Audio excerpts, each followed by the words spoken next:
আসানসোল উত্তর থানা এলাকায় ট্রাক হাইজ্যাকের ঘটনায় 3 জনকে গ্রেপ্তার করে আসানসোল উত্তর থানার পুলিশ। আজ ধৃতদের নিয়ে সাংবাদিক বৈঠক করেন ডিসিপি সেন্ট্রাল ধ্রুব দাস।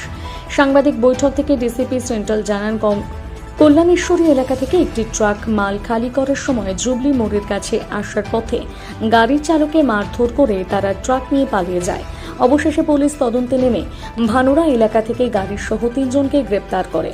আজ তাদের আসানসোল আদালতে তোলা হবে বলে জানা যায়। ধৃতরা 3 জনই পুরুলিয়ার বাসিন্দা।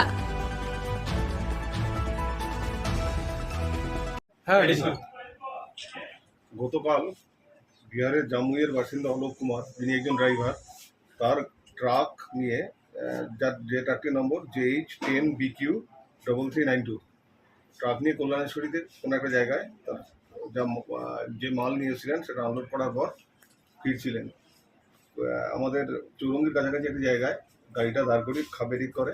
সে টাইমে 3 জন অপরিচিত লোক গাড়িতে উঠে ওকে মারধর করে এবং গাড়ি এগিয়ে নিয়ে চলে যেতে বলে।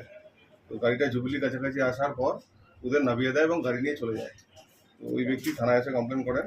আমরা একটা স্পেসিফিক কেস স্টার্ট করি এবং ইনভেস্টিগেশনের চলাকালীন আমরা সোর্স ইনফরমেশন পাই যে ভানোড়া কলিয়ারির আশেপাশে ট্রাকটাকে দেখা গেছে। তখন আমাদের পুলিশ টিম ওখানে যায়, ওই ট্রাকটাকে পায় এবং সঙ্গে যে 3 জন ট্রাকটাকে ছিনতাই করেছিল, স্ন্যাচ করেছিল, তাদের আমরা ধরি এবং তাদের আজকে আমরা কোর্টে ফরওয়ার্ড করছি এবং পুলিশ রিমান্ডে নেব। তো এরপরে তদন্ত চলবে এবং আরও কেউ এর সঙ্গে জড়িত আছে কিনা এবং কী ব্যাপার আছে কারণ আমরা জানার চেষ্টা করছি।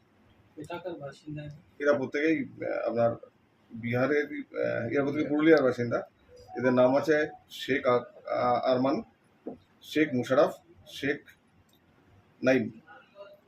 এই 3 জন অ্যারেস্ট হয়েছে। এটা এখনই বলা যাবে না, আমাদের যা তদন্ত চলছে। ট্রাকে কি মাল ছিল? ট্রাক ফাঁকা ট্রাক ছিল। এরা ট্রাকটা কিছু আয়রন ছিল যেটা আমরা কল্যাণেশ্বরীতে আনলোড করে ফিরছিল। না, এটা এখনো আমরা থেকে পাইনি, আমরা জাস্ট অ্যারেস্ট হয়েছে, ফরওয়ার্ড করছি, পরবর্তীতে আমরা দেখবো কি কেস আছে। এর আগেও ট্রাক হাইজ্যাকিং এর ঘটনা ঘটেছে এবং নট সাকসেস পেয়েছিল।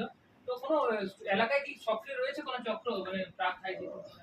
এর আগেও ডেফিনেটলি প্রিভিয়াস কিছু কেস ছিল, সেগুলো আমরা ডিটেক্ট করেছি, অ্যারেস্ট করেছি। এটাও আর একটা কেস আমরা সবেমাত্র অ্যারেস্ট করেছি।